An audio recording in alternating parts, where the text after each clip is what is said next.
Ernest Hemingway lived here at St. Vincent Hospital in Billings, Montana in 1930. Ernest and his friend John Dos Passos, who was another novelist famous for the Manhattan Transfer, were visiting Yellowstone on a hunting trip, and as they were on their way to Billings, they were drinking heavily on bourbon.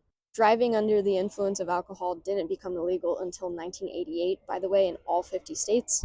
Montana also has the highest rates of drunk drivers in the nation. But back on this day in 1930, Ernest and his friend John Dos Passos flipped the car near Laurel, and Ernest broke his arm in 3 places on his upper right arm. So, having a broken arm, Ernest stayed here at St. Vincent Hospital for a total of 7 weeks. And the fracture was so bad, a famous procedure was done on Ernest where they bore into the bone and bound it all together using kangaroo tendons. This procedure was very painful, and it actually took him around a year to recover, and throughout his life it gave him a lot of grief even until the end of his life. While Ernest was here, he did try to continue writing, but his writing arm was his right hand and he couldn't write anything.